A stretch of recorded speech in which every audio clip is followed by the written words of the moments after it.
Hi everyone, thank you for joining me. We're here on, I don't know what it is, Thursday afternoon. And if you're watching the replay, definitely comment along and say hi and hashtag replay. But if you're watching live, please check in. I would love to see who's able to join me on a Thursday afternoon for a whim. I am going to show you how to use our brand new Gilded Leafing. Oops, there we go. Gilded Leafing. And this is a really fun product that you can use in quite a few different ways. So this is the card that I am going to be showing you how to do today. It seems a little bit off season or maybe off trend because as soon as January 5th hits, then we've got our brand new catalog and then we kind of transition over into everything spring and everything, fun and fresh colors. But to be honest, you guys, I actually am behind on my swaps for club. So our swap theme for December for my card club was to make a card that was along the theme of Christmas. And so here it is, mid-January. I still have to get my cards done. Sorry, ladies. But I hope that they like this. Do you think they will? So this card here is a Christmas card, but it's also kind of, I don't know, Valentine's Day? You Melt My Heart. It's got heart in it. It's a winter theme. I thought it was kind of versatile. So let me just turn you around here and I will show you how we make this and a little bit of a closer shot here. So you melt my heart, and can you see that beautiful gold leafing on there? Gilded leafing is what they call it. Now, I knew this back from my days, before I was even in my career in architecture, but I used to love watching HGTV and I would watch them refinish furniture and antique things, and they would be putting this gold leafing on. I mean, it wasn't this, but it was similar. And so I actually knew it when it came out, and then I thought, oh, what a great idea, a great way to use this in a crafting way too. So can you see the look that it gives there? Okay, I'm going to show you how to make this card kind of from the bottom up. I'm going to cover quite a few things. So first of all, I want to talk about the Stamparatus because we mention it a lot, but I'm not usually seen doing it because if I'm stamping stuff, I'm kind of doing it behind the scenes. So I've selected four stamp images here from our Snowflake Wishes, and this is a set that's actually continuing forward. So Snowflake Wishes, it's all shrunken down there. It's a huge stamp set and it's got dies to match as well. But I really love the look of this, and I'm going to show you how to align your Stamparatus so that you can get perfect placement every time, and you can stamp a stack of these and get the perfect placement without having to, align it every time. So let's see here. How did I do this the last time? I kind of lay them out here with the flat side up so that I can put the hinge plate down and pick them up. So I've got it laid out the way that I want it. Then I pick them up with the hinge plate. Now these are photopolymer, so they're always going to be sticky. The Stamparatus comes with two magnets. You never want to have two out at the same time, otherwise they break them, okay? And I like to use the bottom left-hand corner. I've also got the deluxe foam mat here, which I think is essential, and essential for stamping too. If you've got like an uneven surface or maybe a table that bows, then you definitely want to use something like this to help even out the pressure. Even if you're stamping without the Stamparatus, you can stamp onto this. So now I'm going to take my Seaside Spray. This is an in color that is actually retiring at the end of this catalog. So May is the last that we get to see these beautiful colors. And I'm just going to ink that up. You can't really see it because it's such a light color. Then I hinge it down, press really firmly, and then ta-da! So now the advantage of this is I can whip this to the side and pop in a new sheet, take the magnet, stick it right on top, and I can crank out quite a few of these in no time at all. This is great for if you like to stamp in front of the TV. It's a lot better than snacking in front of the TV. It keeps your hands busy, but you can whip through quite a few of these in no time at all. So I just love the Stamparatus. It's such a fun tool.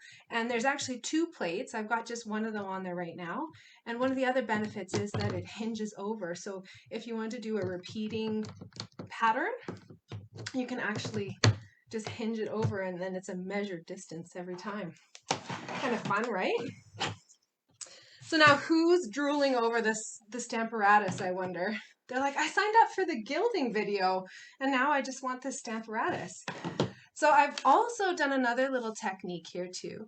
So using our brand new blending brushes, and if you're watching me for maybe the third day in a row, you'll know I was using this the other day with some shimmer paint, some frost white shimmer paint. And I was saying, oh, I didn't wash it out that night. And is it going to damage the brush? This is the brush here, and you can see there's no problem at all. I just ran it underneath the tap, and it just rinsed right clean. So that was really good. I really love these blending brushes. They give a really nice subtle look. You can really build up the color. I'm not worried about, I was applying it heavily here and then blending out there, knowing that I was going to be covering that part. So if you're blending into your sheet, I'd recommend you start off the sheet. Otherwise, you can get a little bit more direct application. But again, I was starting there and blending out, knowing that it was going to be covered by my little tag here, okay? So that's a little hint for you as well. So while we're still on the bottom of this card, let's finish off and do some of these little spritzy sparkle bits. Can you see that? I just love the look of this. And we're going to be using a tool that I'm sure if you've been crafting for a while, you've got this. We call it the Tombow, but if you're searching for it on my online store, just search multi-purpose liquid glue. That's what they call it. Okay. Oh, I knew I needed that for something. I had my paper pumpkin box out. I always keep one of these paper pumpkin boxes for spritzing and splattering, and that's what I'm actually going to do here. So taking my Tombow multi-glue and one of my water painters, it's filled with water. I'm just going to take the lid off of that and take the lid off of that.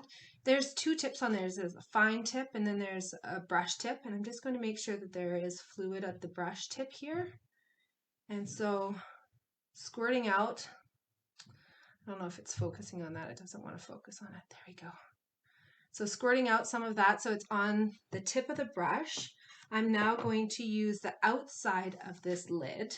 You could use the inside, but what I've noticed is that it's just hard to clean afterwards, so I like to use the outside. And I'm just going to flick that, making sure again that I've got some water going on.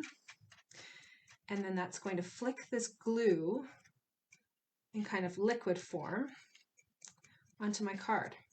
Now, something that you might not know about Tombow is that when it dries, it actually dries tacky. So we can use this to our advantage. So I'm just going to use my baby wipe here to clean off the glue. And you want to press and get a bit of the liquid flowing here so that you can make sure that all of the glue is off of there.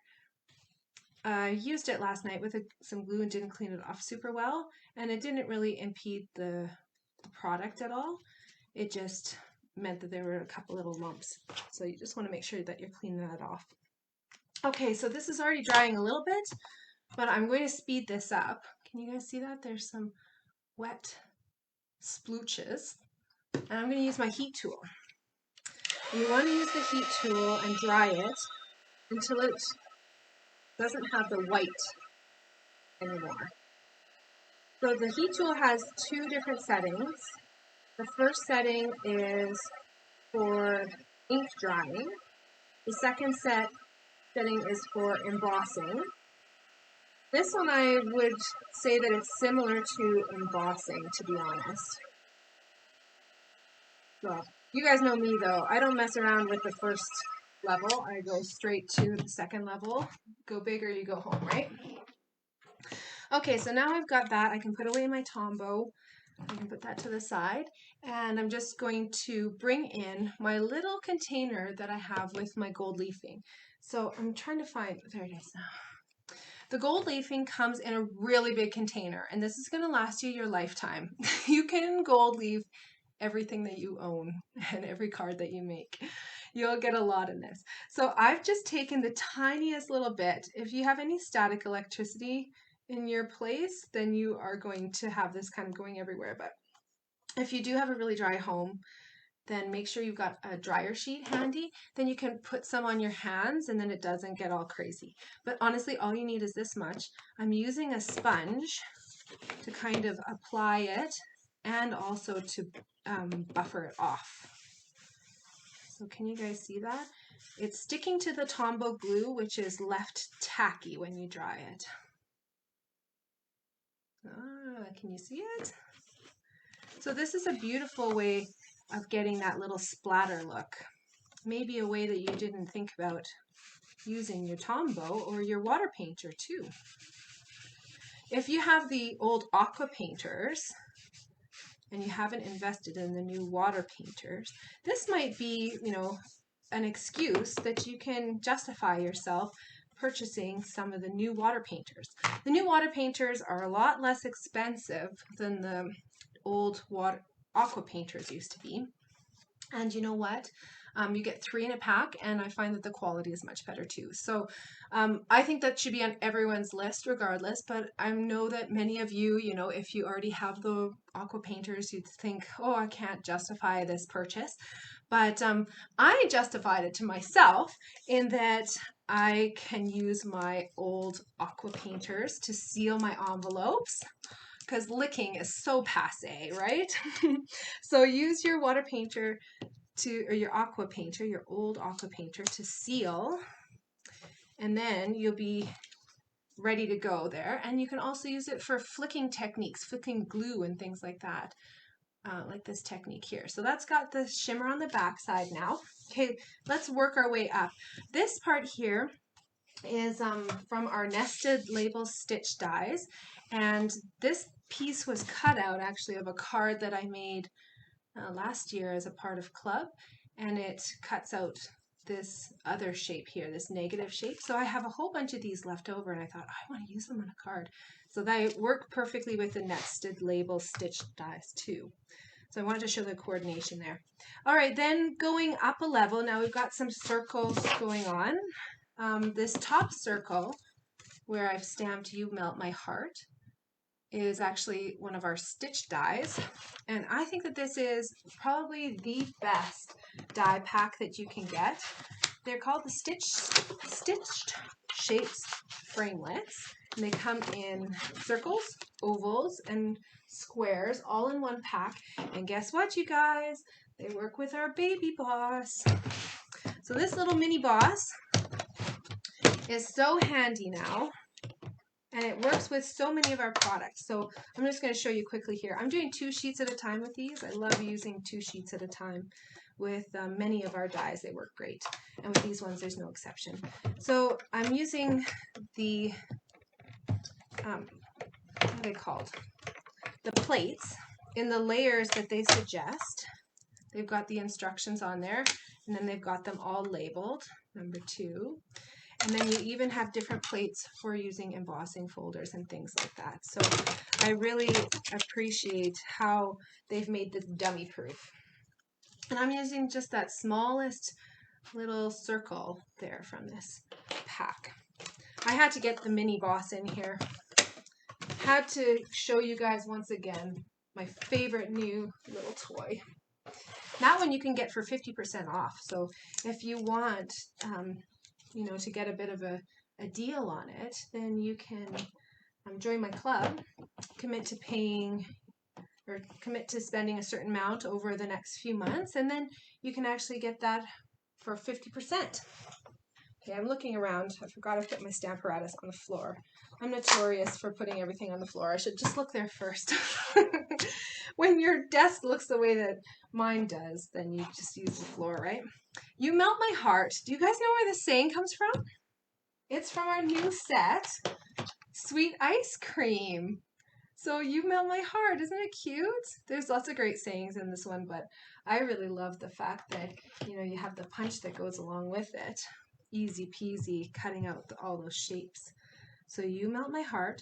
I was looking for this background because I've got a table that works here, so I have to have a little bit of something underneath that helps me to even out the pressure. Now comes in our heat and stick powder. This is actually a returning favorite. Because my die is so small, I can actually fit it right in there to dump it. And I just dipped the lower half of heart. But if you had, of course, a larger piece of paper, all you would do is just sprinkle it over the top. Now, I've noticed that I like to do 2 layers of this heat and stick powder. Now, you might be able to see that there. Sometimes it doesn't like to focus. Let's see. Let's take it up like this. Melt my heart. Can you see it's a little bit shiny where this heat and stick powder is? But heat and stick is just that. It's not an embossing powder in the sense that it gets shiny and sets like our other embossing powders. Heat and stick is like a glue. So it's an embossing powder glue. And that's a really fun tool for applying glitter, or of course this new Gilded Gold Leafing. So I'm using this stickiness that I applied on the first layer, I guess, to hold on the rest of the heat and stick, the second layer. And then I can use that along with my sponge and my gilding. And I'm just going to put it on there and buff it off. Can you guys see that? This is such a fun technique, and it's, I think, really beautiful and classy. Now, many of you might be kind of shocked that you can emboss with our classic ink pads, and you definitely can. You just have to be quick about it. And, you know, maybe I wasn't super quick because I can see at the bottom there's a bit of blue coming through. Oh, it doesn't want to do it. I've got to hold it up like this. There we go. So there's a little bit of blue coming through on the bottom of heart, but you know what? I actually really like that look. I think that's part of the gilding look. And we just have to be quick about it, because typically we use our Versamark ink. That's the one that looks like this, which is a clear ink that's super sticky, and that's really good for holding on embossing powders or heat and stick powder while we're setting it. These ones do work, but I wouldn't use them primarily just because they dry really quickly, and that's one of the other benefits. That's why we like to use them a lot, right? But you can definitely get this look along with the layering there. Now, what I've done here, I want to show you my favorite adhesive. It really is. These adhesive sheets from Stampin' Up! Are perfectly sized to fit through our Big Boss, but you can cut them down easily and use them for our Mini Boss, or you can even use them for punches. So that's what I wanted to show you today. They are sticky sheets. Let's see if I can show you. There's stickiness on there. Can you guys see that? Stuck to my finger. So there's stickiness on there, and then there's one side that's like a wax paper. So I peel off the wax paper backing, which if you cut it in the right spots, they've got these nice little cuts on, like perforations, I guess. And so that's easy to peel, but sometimes you have to work a little bit or use your take your pick tool. I'm just going to put it onto the back side of some basic white cardstock, and I'm coming in here with a punch. So when I punch this circle out, then on the back side here, I've got a sticker covering the, oh, look at this. I punched it too close to the edge. I should have looked on the other side, and I had a little bit of a gap there. So I'm going to punch it out again. I'll use that for something else, I'm sure. So I can put that to the side. I want to show you, there are a couple of club cards that we use these adhesive sheets. So this Always that's done in the foil and the love have the adhesive sheets on the background, as well as the back of that birthday. This is just foil paper that comes in 12 by 12 size, and instead of, you know, having to use like a Tombow or a fine tip glue pen to glue it on, you can actually just use the adhesive sheets. Now this is where it's handy to have quarantine manicure where you've got no nails going on. So now I'm not going to touch this.